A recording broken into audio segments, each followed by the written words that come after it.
안녕하십니까. 비상대책위원장 송은석입니다. 오늘 첫 비상대책위원회 회의에 함께해 주신 비대위원 여러분, 사무처 당직자 및 보좌진 여러분, 그리고 언론인 여러분 모두 반갑습니다.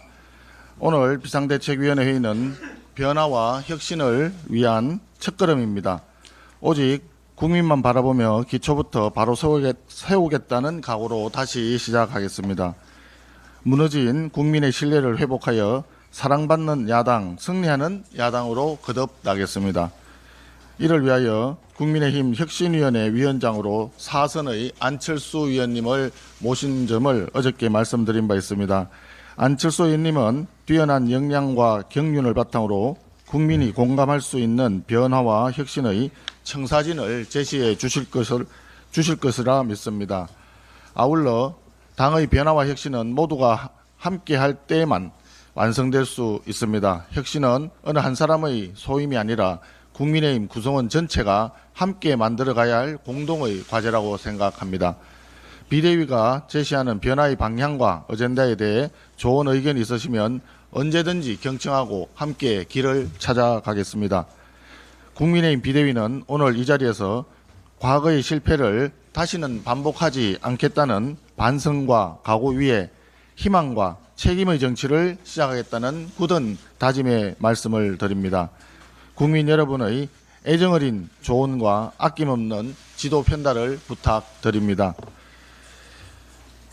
어제 더불어민주당에서 대통령실 특활비 증액을 요구하고 나섰습니다.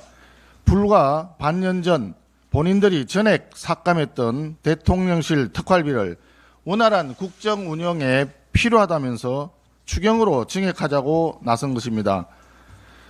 민생 추경이라면서 추경이 그렇게 급하다고 우기더니 결국 알고 보니까 대통령실 특활비가 그렇게 급했단 말입니까? 반년 전 대통령실 특활비를 삭감했을 당시 더불어민주당 당대표였던 이재명 대통령은 이런 얘기를 했습니다. 이것 때문에 살림 못하겠다고 하는 것은 당황스러운 이야기다. 증액을 안 해줘서 문제다라고 하는 건 정말 황당한 일이다. 이렇게 얘기했습니다.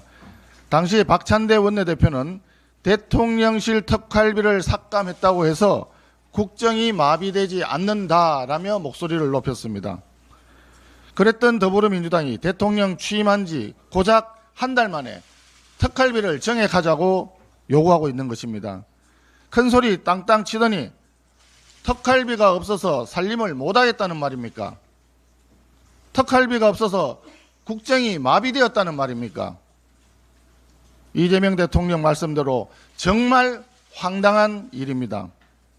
염치도 없고 양심도 없는 가히 내로남불, 표리부동의 끝판 세력입니다. 이재명 대통령이 취임한 지 이제 30일 되었습니다. 지난 한 달 동안 이재명 정권에서 보여준 모습은 기대에 크게 미치지 못한다는 평가를 내릴 수밖에 없습니다. 시작할 때부터 삼권 분립 질서를 무너뜨리는 사법부 장악으로 장식했습니다.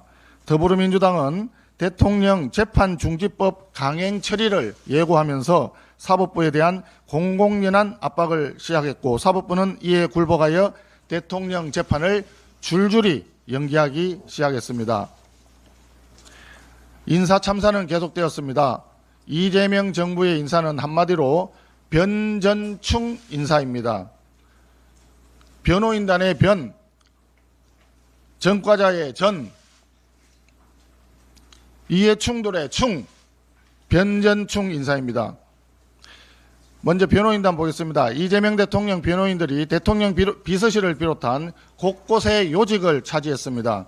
심지어는 불법 대북 송금 사건의 변호인이 국정원의 조직과 예산을 주무르는 국정원 기조실장으로 임명되었습니다. 한마디로 대통령 하사품처럼 공직을 한 자리씩 나눠준 것입니다. 그런가 하면 전과자들이 요직을 점령하고 있습니다. 전과 5범의 국무총리, 전과 2범의 비서실장, 드루킹 댓글 조작 주범은 지방시대 위원장으로 임명했습니다.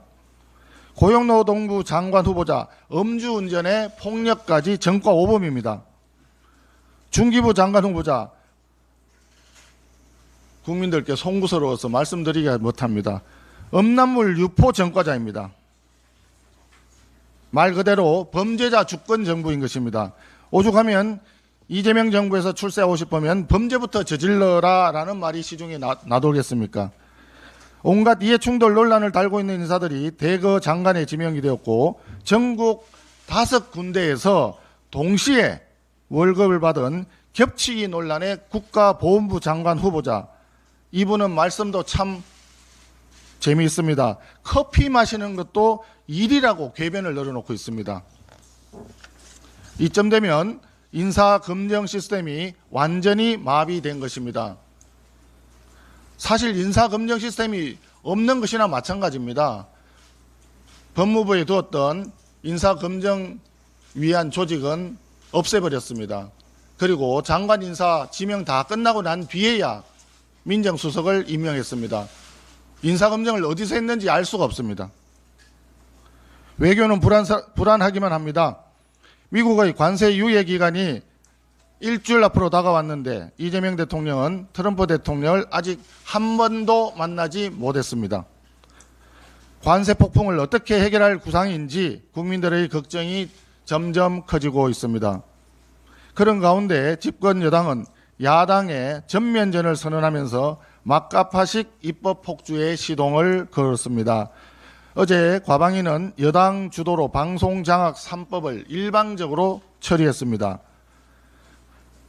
앞서 말씀드린 대로 추경은 대통령실 특활비가 그렇게 급한지 처리 기한을 내일까지라고 못 박았습니다. 30조 추경을 40조 추경으로 뻥튀기 한 과속 운전을 하고 있습니다.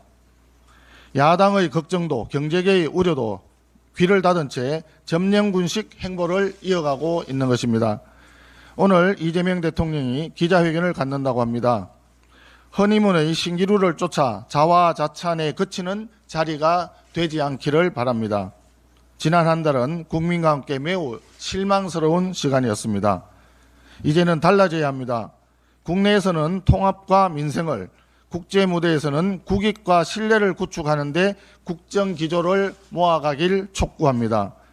야당도 상법 개정과 마찬가지로 머리를 맞대고 협조할 수 있는 일은 최대한 협조하겠습니다.